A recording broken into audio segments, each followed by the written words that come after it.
You whose hearts are broken, come in. You whom pain has touched and sorrow and shock. You who have cried the weak and perhaps read the news with sadness. You whom loss has shadowed, you whom grieve, come in, come in. You with hearts open to joy and hope, come in. You whom love has touched and friendship and wonder. You who have laughed this week, felt gratitude for life's many blessings. You to whom gifts are given in abundance. You who rejoice, come in, come in. All our hearts are broken and open. All of us here both grieve and rejoice. This is our place. This is our hour to gather and sing and cry and laugh. Come in. Let us worship together.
Good morning, everyone, and welcome to the Unitarian Universalist Church of Berkeley.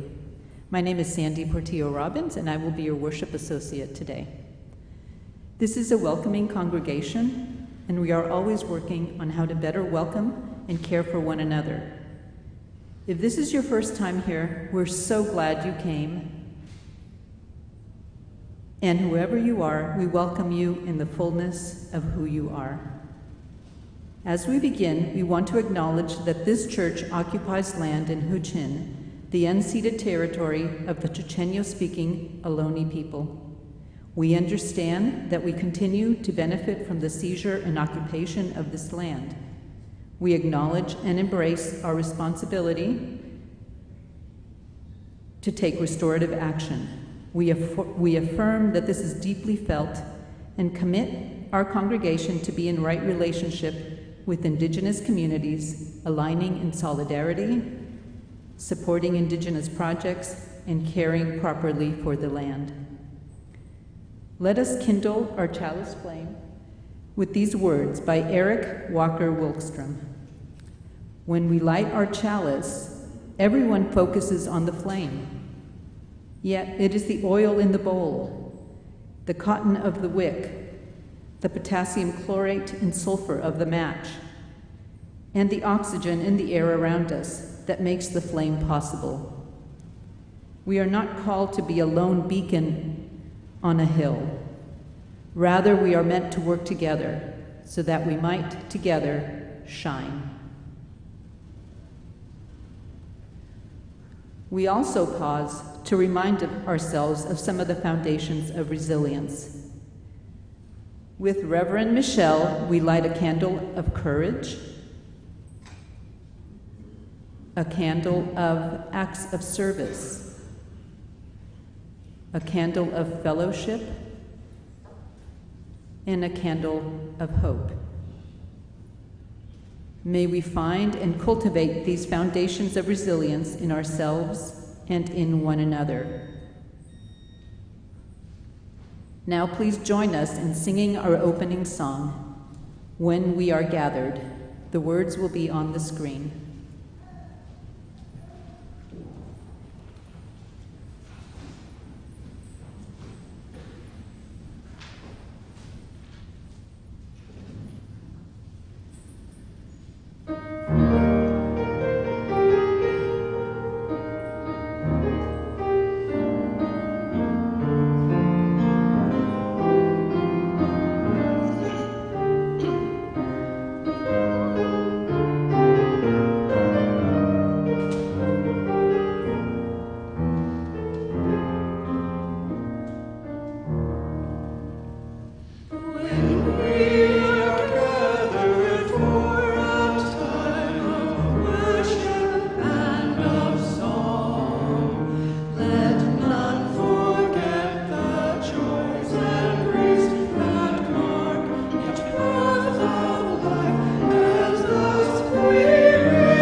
Please join with me in saying our covenant. Love guides this church. The quest for truth and justice is its common purpose. To give thanks, listen deeply, speak with care, honor our differences, and seek and grant forgiveness. These things we covenant with one another.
invite you to join me on the stage if you are young of body or young of heart.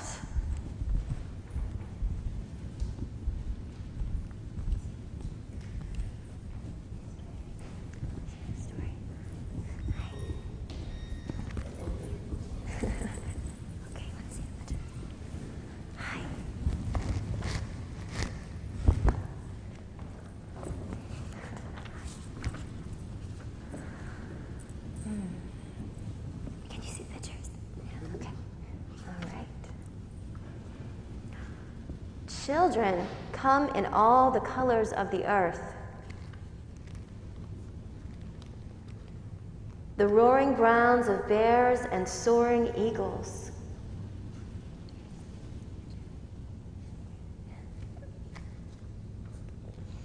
The whispering golds of late summer grasses.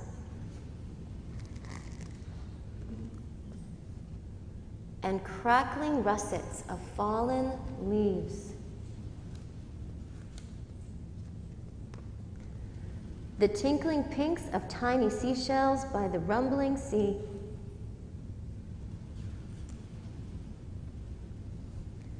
Children come with hair like bouncy baby lambs. Or hair that flows like water. Yeah. Does your hair do both? Yeah.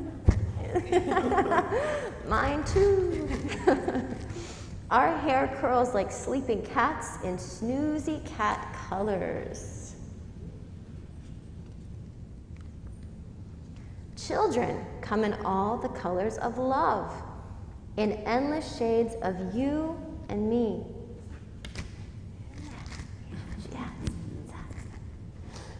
For love comes in cinnamon, walnut, and wheat. Love is amber and ivory and ginger and sweet.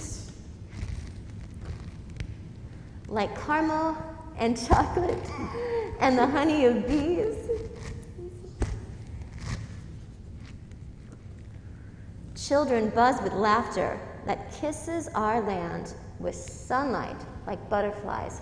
Happy and free. Look at that. Children come in all the colors of the earth and sky and sea. Blessed be and amen.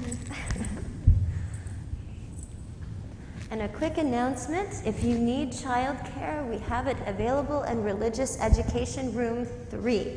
I'm happy to take you if you would like.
Brian, thank you for your music.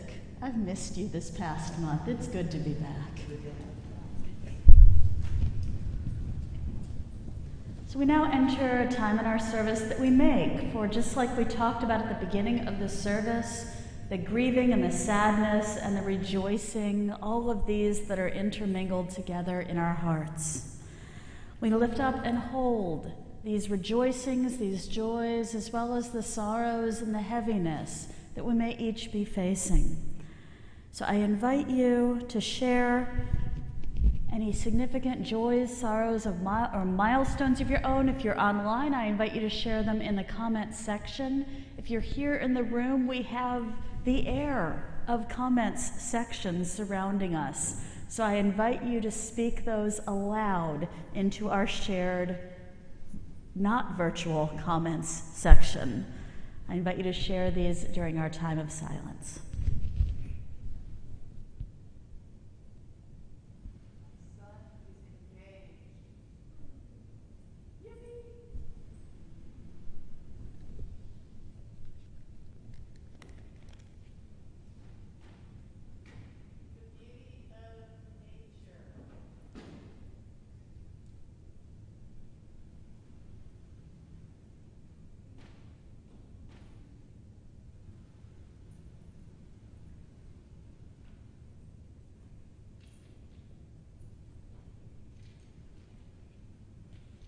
For these, as well as the ones we carry unspoken in our hearts, we hold these in the embrace of this community.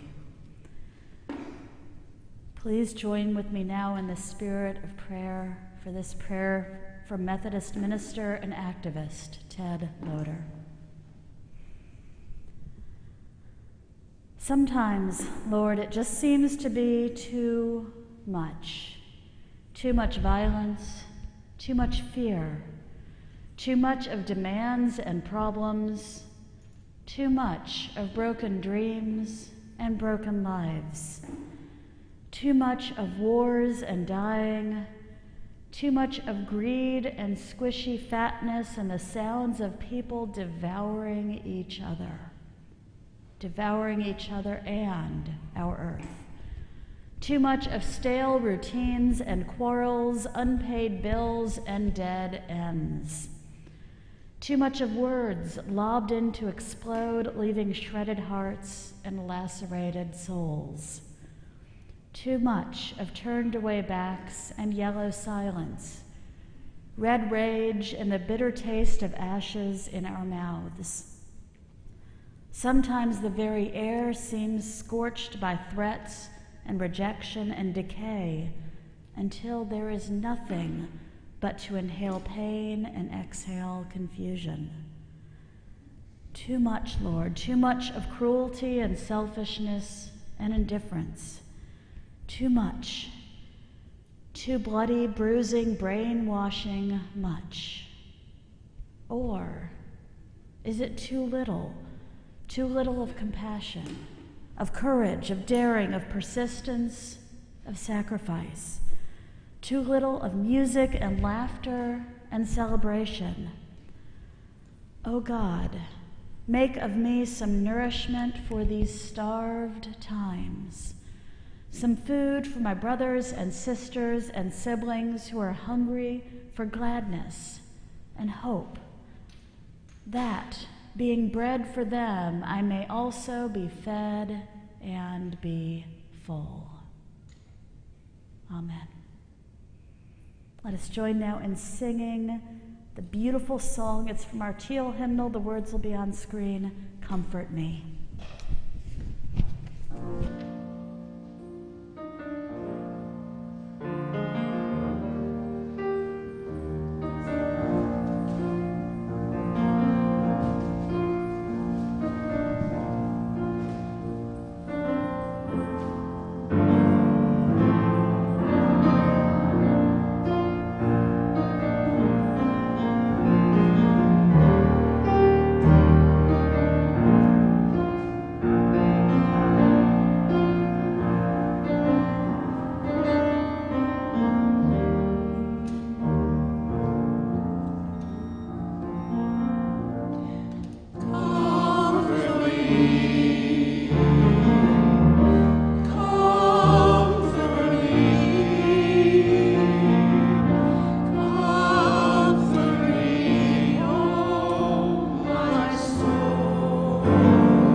When I saw the theme for today's service, I thought of all of you and of all you do, and the stories I know and the stories I don't know.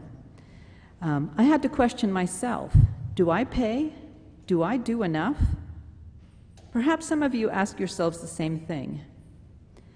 After thinking about this for a few days and still not knowing what I wanted to say, I decided to consult books for ideas. And I came across this story in Howard Thurman's book, Meditations of the Heart. The telephone rang at 7:15 in the morning, and on the other end was a lady whose voice seemed full of years, soft but strong. What she had to say was profoundly stirring. "I'm sorry to disturb you so early in the morning, but I wanted to call before you left the hotel for the day.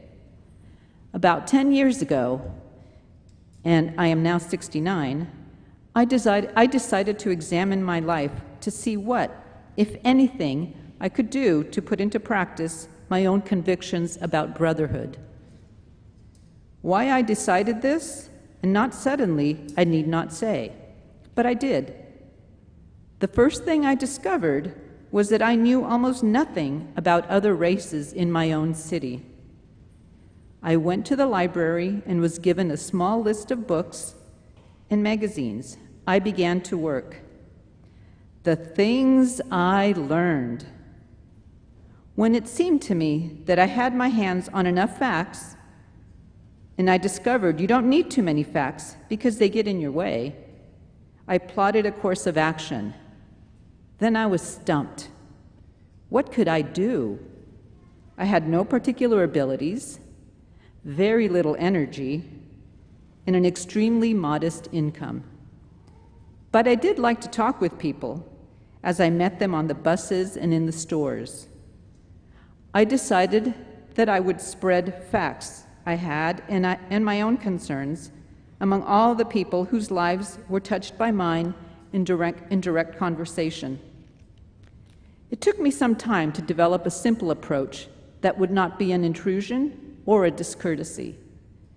For several years, I have been doing this on the bus riding into town each week, in a department store where I have made my purchases for 2 decades, and in various other places.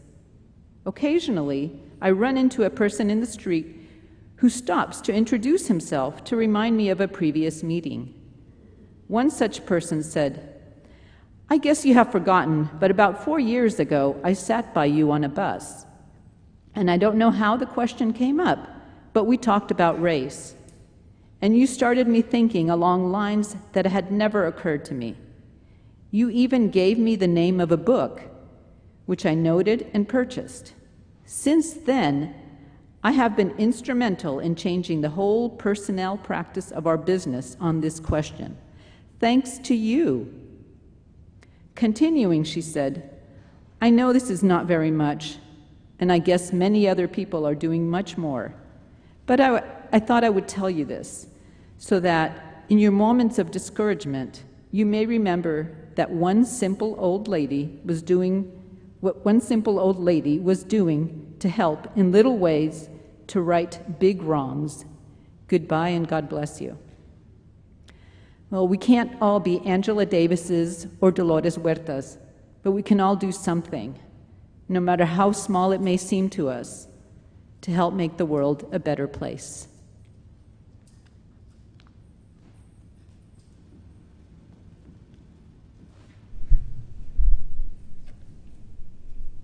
It's good to be back and to see you all. Yay. All right, so we humans take up a lot of space. We really do. Now, in the United States alone, there are more than 135 million housing units, which includes single-family homes, apartment units, mobile homes, and others. There are more than 263 million registered passenger cars. The average driver journeys 13,476 miles per year. That's a lot of gas and emissions. All right, worldwide, if you want to talk about us humans, the average person breathes 550 liters of oxygen per day, which means the average person breathes 200,000 liters a year, meaning all the humans on the earth breathe 1.5 quadrillion liters of oxygen in a year.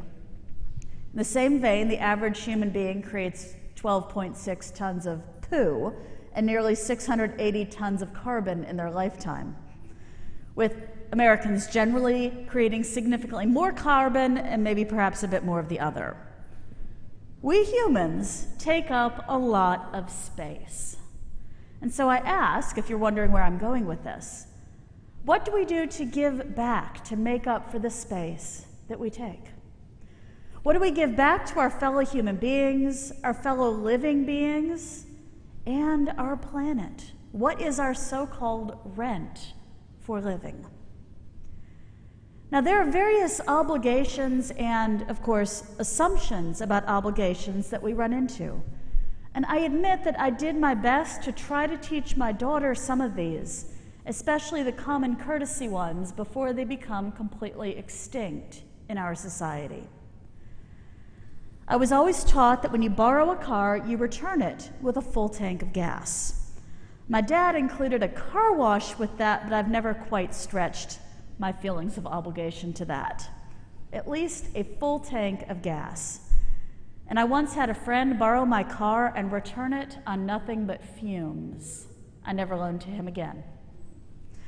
Now, when you're staying overnight at someone's home, you help wash the dishes or set the table if you're invited for dinner, and say thank you as many times as you can. And for overnights, the biggie, you strip the bed when you leave. It is surprising how often people are surprised when I do that one. Come on, this is the giving back. This is just courtesy.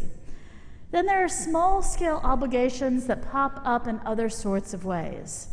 And gift giving can trigger a variety of obligations, but that's a whole different path that we won't go down today. Obligation is culturally embedded and varies from culture to culture as well. After my brother spent a number of years while he was in the army stationed in Japan, he told me about a surprising cultural obligation there, which he learned about when he was getting his motorcyclist license.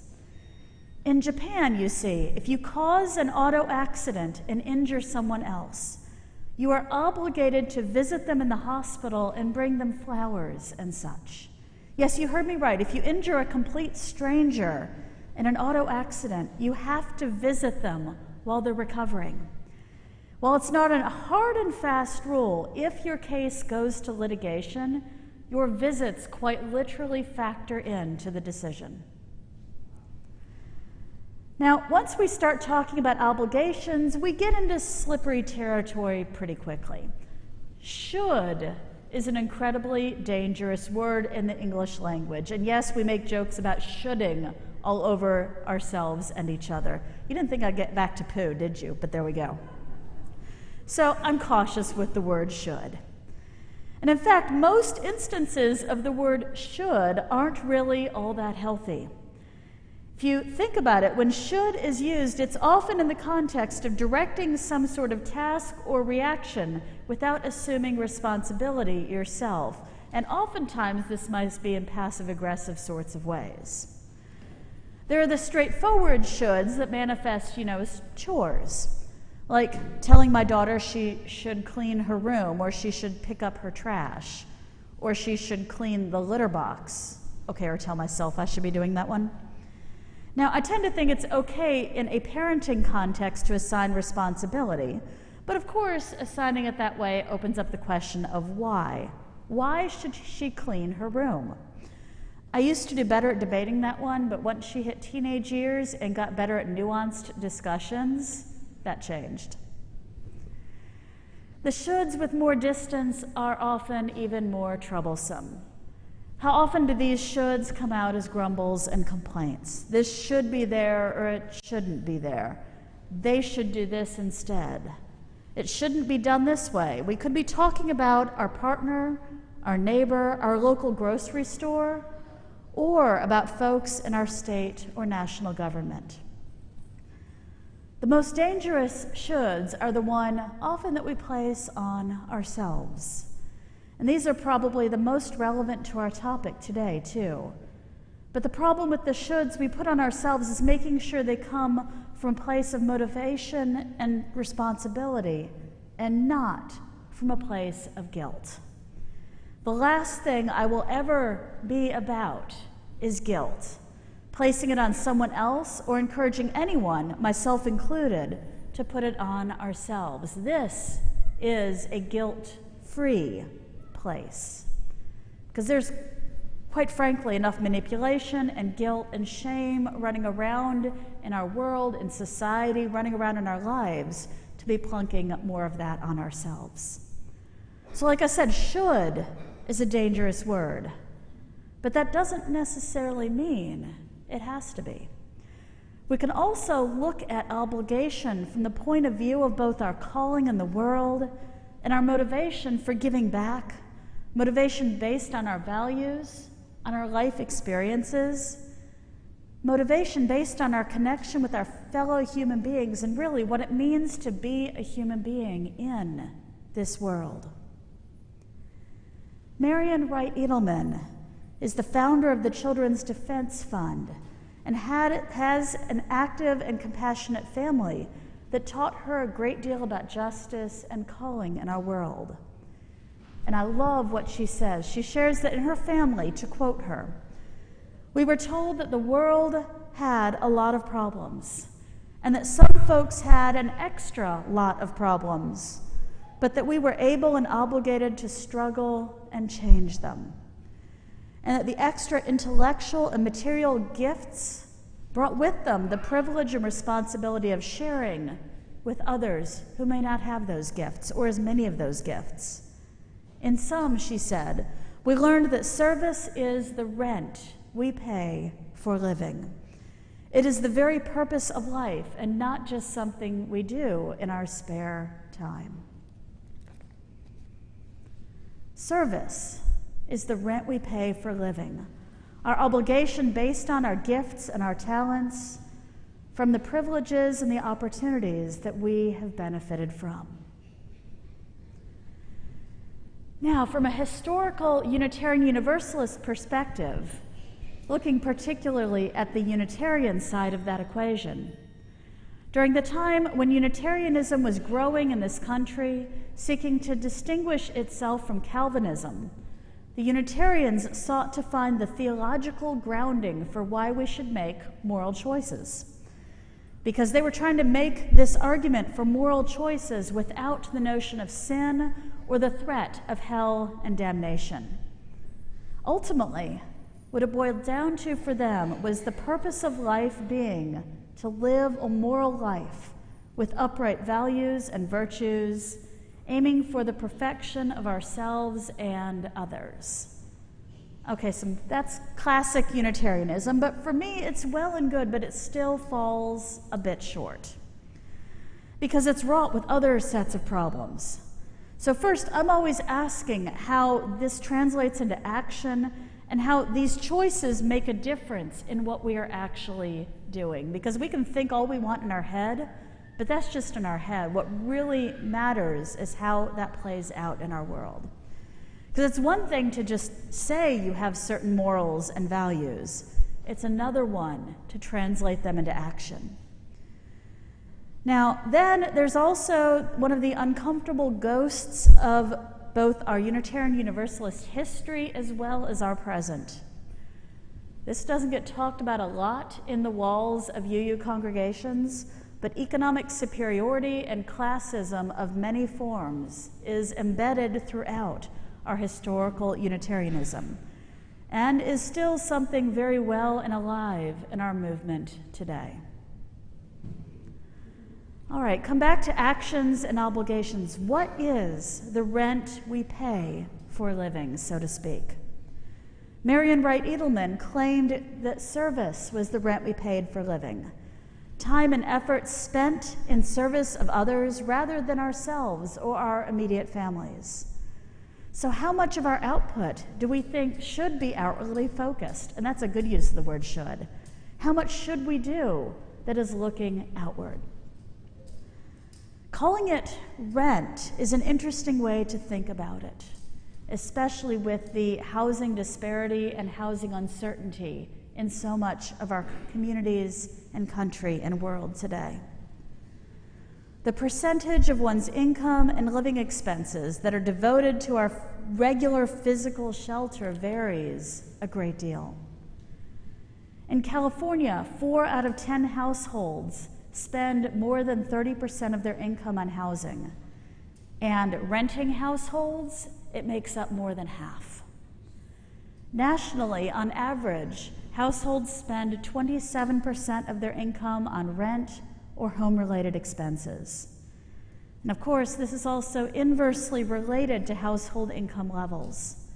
In some parts of the country, those with less income can spend upwards of 50 to even 70% of their income on rent and home.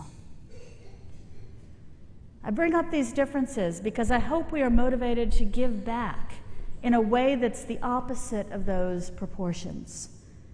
Edelman's family was not that well off economically, and yet they still taught the importance of giving back. My hope is that there is some proportionality in our giving back. Actually, my hope is we feel called to give back to our fellow human beings and chase justice for them just as much as we can. And I know this isn't foreign to many of you, and that we all know the personal benefits of this giving back. There are plenty of studies that show the benefits the service and volunteering bring back to the giver, as well, of course, as what it does to those that are given to. But of course, this shouldn't be the reason we give. There we go, shoulding again. At least, let's hope that the good, warm, fuzzy feelings aren't the primary reason that we're doing it. And the degree to which we can give, the degree to which we can engage in service, will also vary throughout our lifetimes, depending on so many varieties of things. The time devoted to our family and household, whether that's raising kids, or taking care of folks with illnesses or additional needs, taking care of our own needs, this fabulous aging stuff that we go through, and as well as our differing abilities at different points in our lives. So that's the part of service that's giving back, or as I like to call it, service that's in the present. But that's not the only thing. There is also service to the future. One of the counterparts of service in the present is service to the future. It is a core part of being a Unitarian Universalist, a core part of acting on our values and commitments, working for justice in our world, especially for those who are denied it the most. Is working for justice an issue of obligation? Is it some of our rent for living? It is certainly a natural consequence of our values, and I would go so far as to call it an obligation. If we are truly living in alignment with our values and not just saying we have those values, then you have to see that alignment in our actions in the way we live, both individually and collectively. And remaining silent isn't an option either, since silence is just another form of supporting the injustice and perpetuating oppressions. The last thing we want to do is to be the object of one of these horrific what not to do stories, like the iconic one about the church leaders who spent their time arguing about choir robes during the Holocaust. I can imagine a modern-day version where we're dithering about the color of the paint in the church, the positioning of the pews, whether to purchase fair trade coffee on Sundays, while deportations and other violences are happening in the same community. This might sound ludicrous, but you know, it's happening somewhere in our country every day. And we are called on more than ever to scream for justice and do whatever we can. With the safety of people of color in question every day around our country, women's rights and women's needs under current and future threats, escalating tensions and violence all around our world, and the less talked about challenges, like the invisible but not really invisible rates of homelessness and economic marginalization in every single one of our communities? How can we not call for justice and change in the loudest voices that we can? Frankly, that is both service to the present and service to the future. If we are serious about the values we say we have, we are obligated to speak out. And when we feel our hearts breaking, that's our inner selves reminding us to also. And there is yet another facet of our obligation. For those with power and with privilege, those bring an even greater obligation to resist oppression and oppressive practices. For one thing, those in power and those with power are all the better positioned to be able to challenge and change the systems. And in so many ways, the systems are the place where the difference needs to be made and can be made. And I mean this both on an individual level as well as a collective.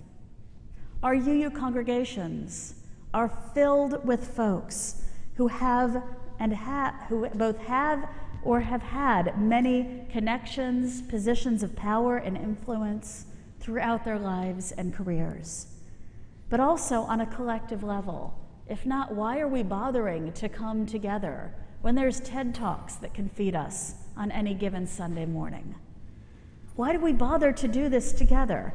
You know, okay, it does feel good and we get to enjoy our coffee together, but our collective power has real power.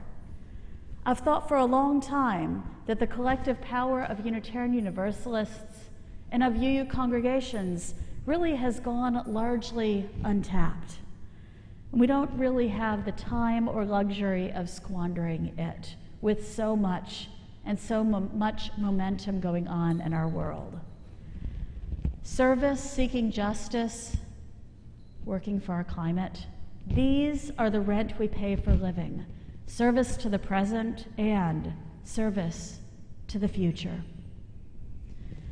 One of the problems is where to put our energy first. Now, I wish I had magical answers for this one. People come and ask me, and I know it's something that we talk about. So individually, what I've ended up encouraging folks to do is to find one or at most two areas that are important to you in which you can resist, get to know them deeply, and work deeply in those areas. Collectively, you know, bigger groups can do a number of things, but we still need to say, okay, this is where we can collectively resist and not get sidetracked by worrying about those choir robes or the like. Whether it's action is service in the form of doing something to meet a direct need, or someone in the immediate, or service in the form of doing something to address future needs. Finding ways to move towards a different or better reality. Finding ways to move towards the world that we dream about. If we are serious about our values and our mission, then this is our mandate: to serve and resist together. Service to the present, service to the future. And I hope that you will be with me and with folks in our community and our country as we continue to seek out what we can do during these ever unfolding times of ours. May it be so. And Sandy is going to be talking with you about a fabulous program in our community for doing just this, and then I'll be inviting up a guest that we have today also. Sandy? There.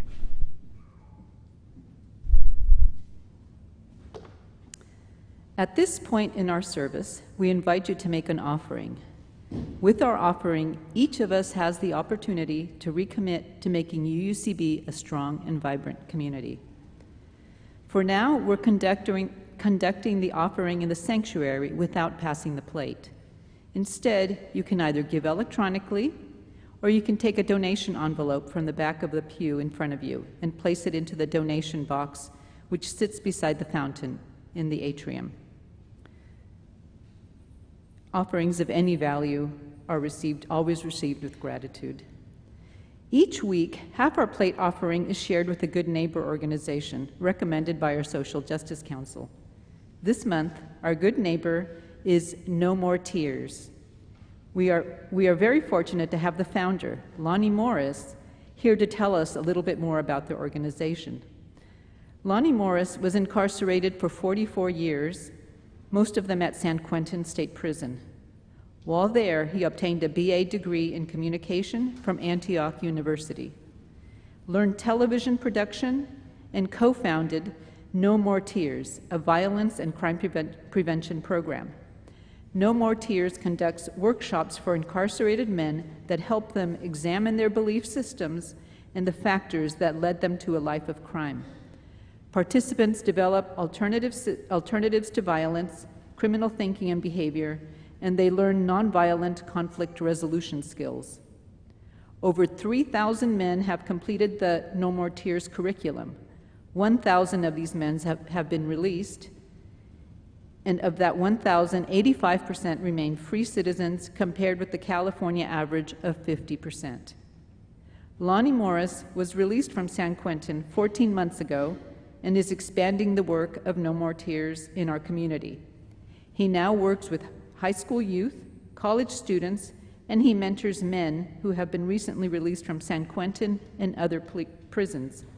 Please join me in welcoming Lonnie Morris.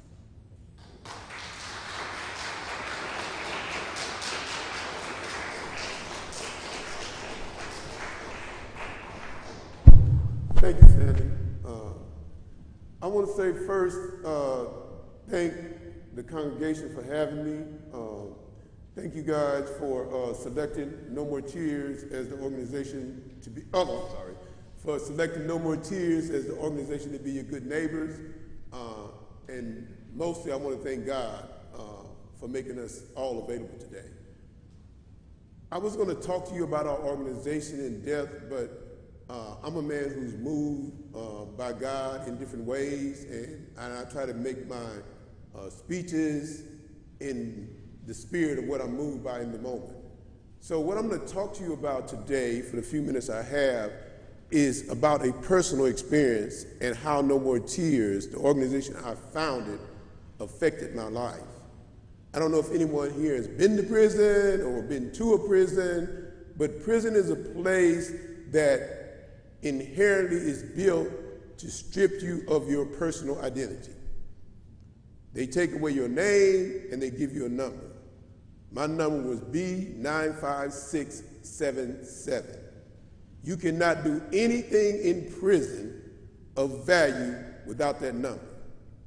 Wherever you go, before your name, you need to know that number, right? That means that now we're all these homogenized numbers. You have to wear the same clothes in prison, which is blue, a blue outfit, jeans, shirt, pants, right? And you're in the same kind of 6x9 cell, right?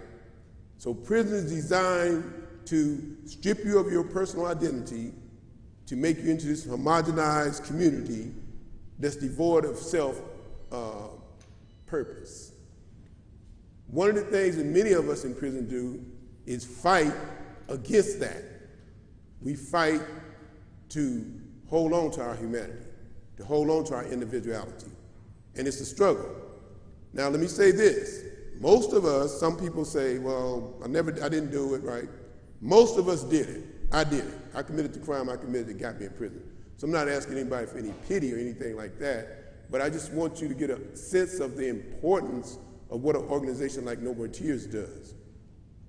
So when I walked out of prison 14 months ago, this outfit that I have on, this suit, this shirt, these shoes, I walked out of prison on.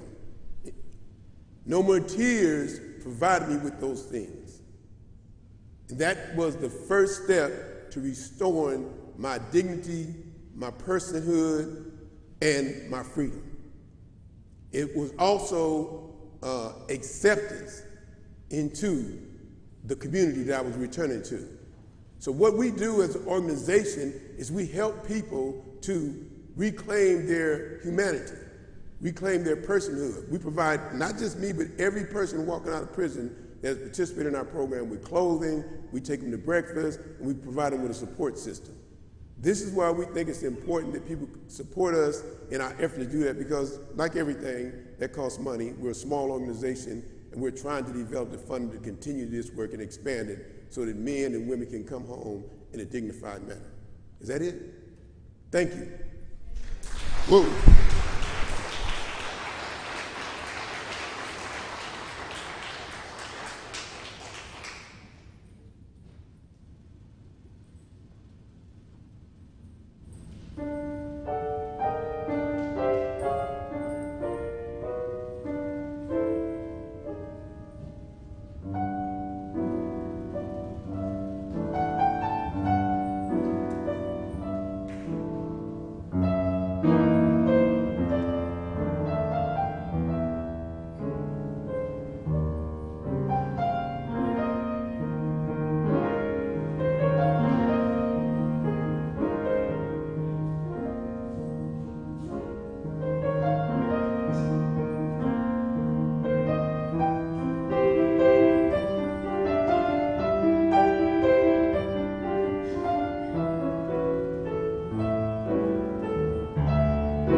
Join me in dedicating our offering.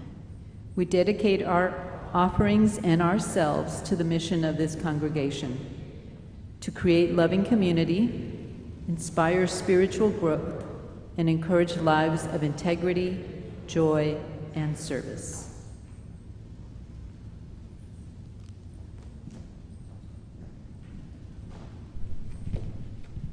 The part of the service I miss the most. I'm being sarcastic, but the announcements, aren't they a fabulous part of the service? Yes? So, but I would like to invite some really important leaders here. Of course, I say that and everybody stands up, but I'd like to invite anybody here who's on our board of trustees to stand up. Do we have any board members here today? Yes, we do. The members of our board do amazing work. Often, no, stay standing up. I want people to see you. Stay up, stay up. There we go. Do a ton of work behind the scenes. We just met this past week. The board meetings, the first Wednesday of the month, are open for anyone to attend. They're on Zoom to make it easy to attend. And board members love talking to folks about what it is they do and to hear also your thoughts about the church or any concerns you have or anything you want to talk about. So they will, at some point in time, have little ribbons that even identify them. They've been lost in someone's car. They're going to be found. And so you'll see some fabulous ribbons. Maybe they're blue. I can't quite remember. Anyways, and periodically I'll be inviting folks to stand up so you can get a look at them and remind yourself who is serving your congregation. Thanks. You can sit down now. And then I also want to remind you, the first Sunday of every month, our literature, film, drama, and music, multimedia contingent. Music. Literature, film, drama, and music contingent, LFDMC. They keep me on my toes. They meet the first Sunday of every month. They'll be on Zoom today talking about the book Algorithms of Oppression, How Search Algorithms Reinforce Racism. And our own Cordell Sloan will be leading the discussion today. It's on Zoom at 1 p.m. and the discussions are always fantastic. I encourage you to log on into Zoom for that. And now we have a fabulous closing song. I don't know if you know it well, but it's really catchy. It's Do You Hear? The words will be on screen, and it's also in the gray hymnal. Please rise in body or in spirit, and let's sing ourselves out.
We do hear throughout our land and in the quiet of our hearts. We do hear the voices, the needs, the cries of those facing injustices and the burdens of inequities. We do hear, and hearing, we will take the steps that we can. Go now in peace, with compassion, with courage, and with determination. And remember, you are never all alone. Blessed be.